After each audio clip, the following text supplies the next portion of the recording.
नमस्कार, मी वैशाली। कर्जमाफी संदर्भातील एक महत्त्वाची अपडेट समोर येत आहे। राज्यातील लाखो शेतकऱ्यांचे लक्ष लागून राहिलेल्या कर्जमाफीचा तिढा अद्याप सुटलेला नसून बळीराजाची प्रतीक्षा अधिकच लांबली आहे। 29 एप्रिल 2026 रोजी पार पडलेल्या राज्य मंत्रिमंडळाच्या बैठकीत या संदर्भात मोठा निर्णय होईल आणि कर्जमाफीसाठी स्थापन केलेल्या समितीचा अहवाल मंजूर केला जाईल अशी दाट शक्यता वर्तवण्यात येत होती।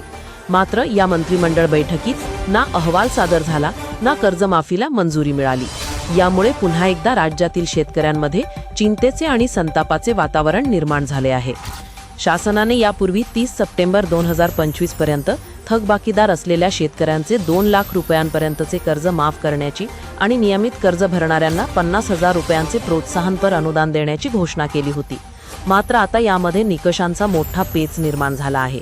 बच्चू कडू, किसान सभा आणि इतर लोकप्रतिनिधींनी आग्रही मागणी केली आहे की ज्या शेतकऱ्यांनी 2025 मध्ये कर्ज घेतली आहेत आणि ज्यांचे नैसर्गिक आपत्तीमुळे नुकसान झाले आहे अशा सर्व शेतकऱ्यांना या योजनेत सामावून घेण्यात यावे।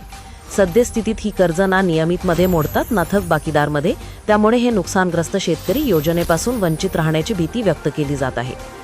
यासोबतच नियमित पीक कर्ज भरणाऱ्या शेतकऱ्यांना मिळणारे 50,000 रुपयांचे अनुदान दुप्पट करून ते 1 लाखापेक्षा जास्त द्यावे अशी ही मागणी जोर धरत आहे।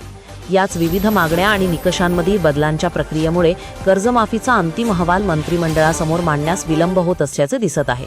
मात्र या दिरंगाईचा मोठा फटका आगामी खरीप हंगामाला बसण्याची शक्यता आहे। मे महिन्याच्या पहिल्या आठवड्यात जर कर्जमाफीचा शासन निर्णय म्हणजेच GR आला असता तर शेतकऱ्यांना नवीन हंगामासाठी नवीन कर्ज मिळणे सुलभ झाले असते।